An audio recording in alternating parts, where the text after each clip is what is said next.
Madres inalcanzables que buscan a sus hijos e hijas, así como familiares también, hallaron una fosa con 500 cadáveres en Tamaulipas, que es pues un cementerio en esa zona, más que abundan los grupos narcoparamilitares.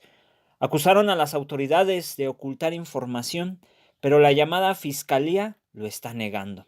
En 2014, la señora María Isela Valdés y su hijo Roberto Quiroga Flores Valdés, de 28 años, se asociaron en un negocio, un pequeño restaurante en el que el joven, fungía como chef y su mamá como ayudante en la cocina.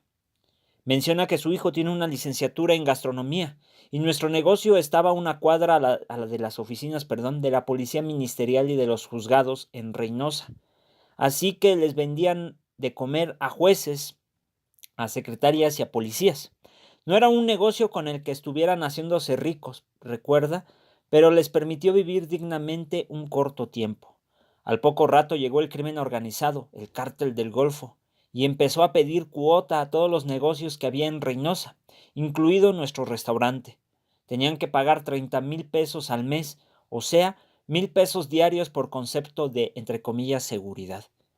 Destaca además que este crimen organizado les cobraba 5,000 pesos extra al mes por estar conectados a la red de la Comisión Federal de Electricidad, por lo que en total la extorsión ascendía a 35,000 pesos mensuales. Esto es de verdad increíble y monstruoso. Al principio nosotros pagamos para que no nos fueran a hacer daño, pero cuando las personas tienen miedo se paralizan, ya no puedes trabajar, ya no puedes dormir, ya no descansas, ya no vas a tu trabajo con la alegría con la que solías hacerlo. Así que decidimos cerrar el negocio porque yo no quería que ellos me siguieran quitando el producto de mi trabajo, y mi hijo ya estaba muy desgastado, muy asustado. Con la decisión de cerrar su restaurante perdía no solo su fuente de empleo, sino también su patrimonio. Pero aún así, señala María Isela, ella y su hijo pensaron que con este sacrificio romperían la cadena de extorsión al que los mantenía sometidos el cártel del Golfo, pero no fue así. Semanas después, un 10 de marzo del año 2014, mi nuera nos llama para decirnos que necesitaba pañales y leche porque acababan de tener un bebito, su segundo hijo. Nosotros primero fuimos por los pañales y la leche y luego para la casa, y cuando llegamos ya estaban ahí varios autos, un Corvette rojo con placas mexicanas, una camioneta Tahoe negra y varias camionetas más, todos con gente armada y encapuchada. Ese grupo de personas armadas obligó a madre e hijo a abordar los vehículos en los que transportaban y se los llevaron consigo. Luego a mi hijo y a mí nos separaron. Yo estuve cautiva 28 días durante los que me golpeaban. Fíjense, estos hijos de la chingada.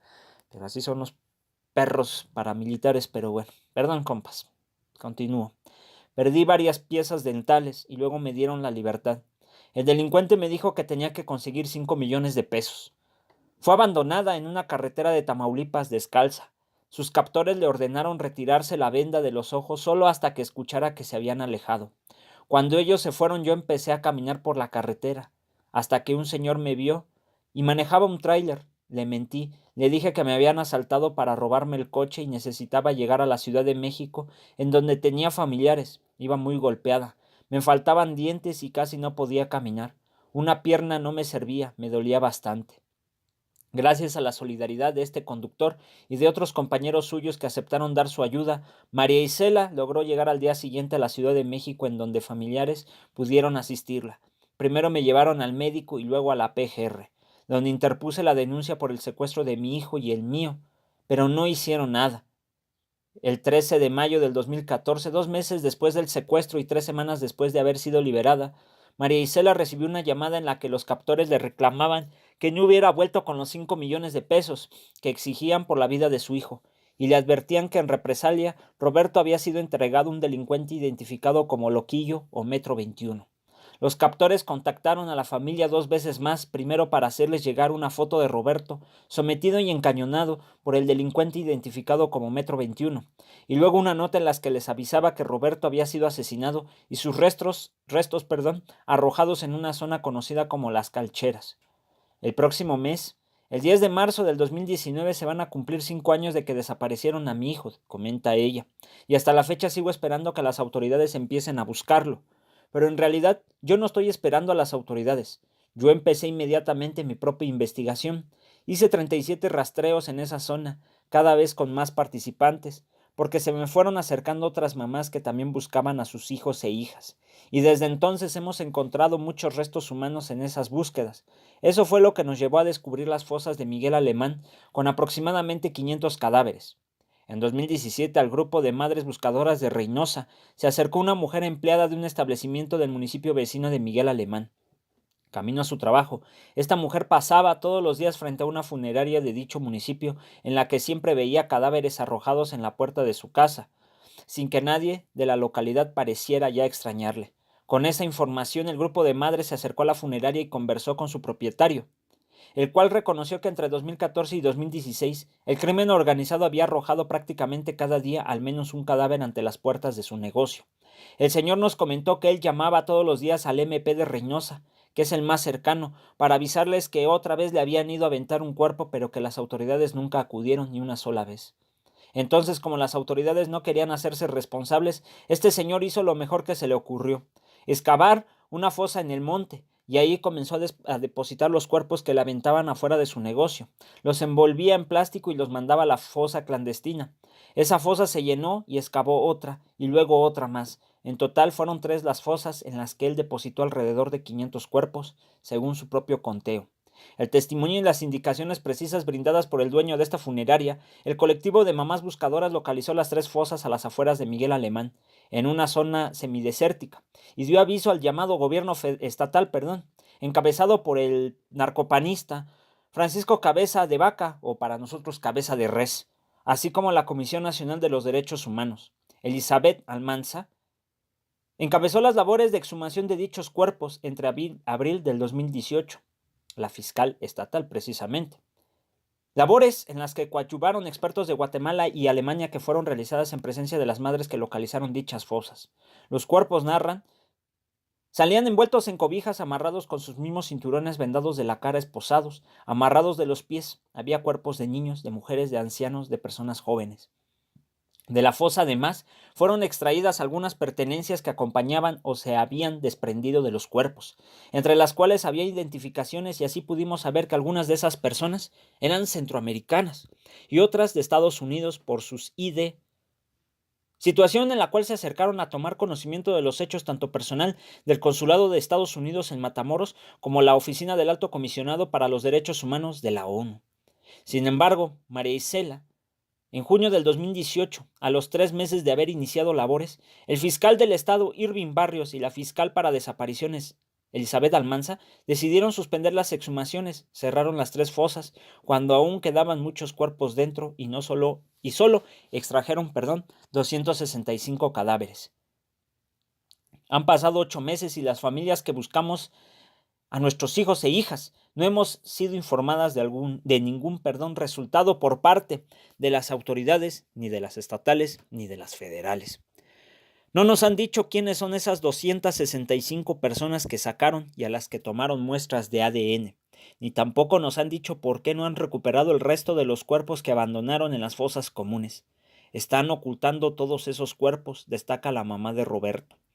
En noviembre del 2018, María Isela coincidió en el Aeropuerto Internacional de la Ciudad de México con Andrés Manuel, quien asumiría el cargo de presidente de la República el mes siguiente. Él iba para Colima y yo para Ciudad Victoria. Recuerda María Isela, y mientras esperábamos la salida de nuestros vuelos, él se puso a platicar conmigo y yo le conté de nuestros problemas. Ese día era lunes y me dijo que el miércoles siguiente nos veíamos en Ciudad Victoria porque él estaría ahí en un acto con el gobernador, el pendejo de Cabeza de Res, ¿verdad? Asistentes de López Obrador contactaron a María Isela y la citaron en el Palacio de Desgobierno de Tamaulipas, en donde se realizaría este acto. Me dijeron que iba a estar un colaborador suyo esperándonos ahí para acercarnos con el presidente, que esas eran las instrucciones, así que nosotros estuvimos ahí muy temprano y nos reunimos con muchas familias que queríamos exponerle nuestros casos, así como la problemática de las fosas de Miguel Alemán. Sin embargo, denunció. Cuando llegamos al Palacio de Desgobierno, el personal del jefe de plaza, el delincuente Cabeza de Res, nos engañó. Nos dijeron que teníamos que pasar a unas oficinas en donde íbamos a ser recibidas. Nosotras accedimos, fuimos a esas oficinas y luego nos encerraron ahí, y no nos dejaron salir hasta que terminó el acto político. Eso me suena como en los años 50 o 60, cuando de esos pueblos donde había caciques, cuando llegaba el gobernador o el presidente de la república, pues los encerraban ahí a las personas que se fueran a quejar, ¿no? Parece que la película de Cantinflas, El Profe, me suena como esta historia que comenta, bueno, esta parte. Es increíble, pero también López Obrador, que no le ha interesado hacer este tipo de investigaciones. Pero vamos a seguir leyendo a ver qué más comentan los de Animal Político con lo que comenta esta madre, que de verdad duele mucho, compas. Y me cuesta luego a veces hablar sobre estos temas. La intención del grupo de madres era entregar a López Obrador un proyecto de trabajo para la búsqueda de desaparecidos en Tamaulipas. Finalmente, María Isela pudo darle a finales de octubre al clausurarse sobre los diálogos de seguridad, denominados foros escucha, que no sirvieron para nada. López Obrador me dijo que se van a seguir viendo, pero hasta la fecha no nos quieren recibir. Ha sido un batallar. Por eso se los comento, compas. Y no es que uno busque cualquier cosita para dañar a López Obrador, sino que sus acciones así lo demuestran, y ya se los he mencionado en muchas ocasiones. Menciona además que Alejandro Encinas, que es el encargado de la Comisión de la Verdad para el caso de personas desaparecidas, no ha querido hablar con nosotras. Esto es otro punto también. El Santa Claus no quiere recibirlas. Y esto es una grosería, y eso quiere decir que está negando lo que realmente está pasando en Tamaulipas, y que además parece ser que en complicidad con los que están detrás de estas desapariciones. ¿Por qué se los digo? Por los empresarios que andan metiendo el fracking, los ductos y otras cosas que pretenden hacer, porque son negocios precisamente de estos pinches grupos narcoparamilitares y sobre todo de los pendejos empresarios que vienen a robar a nuestro país y están en esa región. Y también Cabeza de Res es un cabrón porque está coludido con algún cártel. Lo que sabemos es que parece ser que es del cártel del Golfo. Así parece. En Gobernación, donde despacha el Región 4, el Santa Claus Región 4, el grupo de familiares de los 43 normalistas tienen una oficina. A ellos sí los atienden. Y qué bueno. Escuchen, y qué bueno, porque son padres que están sufriendo por sus hijos y compartimos el dolor de ellos. Pero, ¿y los demás? Son más de 40,000 personas desaparecidas y sus familias no hemos podido seguir perdiendo el tiempo. Esto es muy triste. En Tamaulipas siguen las masacres, matazones, desapariciones. Necesitamos que todos los organismos de derechos humanos del mundo volteen a ver lo que está sucediendo en México, una guerra silenciosa. Ante los señalamientos sobre falta de información, la llamada Procuraduría General de Justicia del Estado de Tamaulipas, a través de su Fiscalía, en la investigación de delitos de desaparición forzada, dijo que ha venido trabajando de manera organizada y transparente en el proyecto del Panteón Forense de Miguel Alemán al norte del estado. A través de un comunicado, la Procuraduría de Tamaulipas aclara que se tratan de fosas comunes, más no clandestinas. Eso dicen ellos, ¿eh? Qué increíble, ¿verdad? Que no quieran decir esa palabra, como lo han denominado los familiares de personas desaparecidas. Dicen además quienes se han excluido de este proceso de comunicación ha sido por propia voluntad, a pesar de que se ha procurado integrar a todos los interesados. De verdad, ¿cómo se las gasta el pendejo del Cabeza de Res y sus pinches colaboradores allí en Tamaulipas? Pues ya sabemos con quiénes están, carajo. Vean cómo está Tamaulipas, hecho un desastre. Y hay estados que se acercan a los números que pudiera o que están teniendo allá en Tamaulipas con cuestiones de violencia. Es verdad increíble. Detalla que entre el 16 de abril y el 30 de junio del 2018 se llevó a cabo el primer proceso de exhumación, análisis y reinhumación de los cuerpos de personas no identificadas en la fosa común del Panteón Municipal Unidos por el Recuerdo de Miguel Alemán, ahí en ese municipio. Se han llevado a cabo diversas reuniones informativas, incluso antes de que se diera inicio el proceso, para explicar a los colectivos y familiares de personas desaparecidas la forma en que se llevaría a cabo la exhumación hasta capacitación, para conocer la forma en que se aplican las ciencias forenses en un proceso de búsqueda. Los familiares de las personas desaparecidas tuvieron acceso diariamente a la zona cero del panteón, donde se llevaban a cabo las exhumaciones para que constataran el trabajo que estaban realizando los expertos forenses. Esto lo dice supuestamente la Procuraduría. Perdón, compas. En todo momento, dicen ellos, había presencia de miembros de la CNDH y de la Comisión de Derechos Humanos del Estado. La última reunión entre familiares y autoridades fue el pasado 18 de enero, donde la Procuraduría, por conducto de la Fiscalía, rindió un avance sobre los trabajos de identificación de estos cuerpos. Dicen ellos que se ha localizado a los familiares de 5 de ellos. Ya donaron sus muestras. Se confirmó un caso. En los próximos días estarán entregando a sus familiares de conformidad el protocolo correspondiente. Hasta el momento suman 265 cuerpos completos, 48 restos o indicios no asociados. El número total de indicios exhumados, según ellos, es de 313.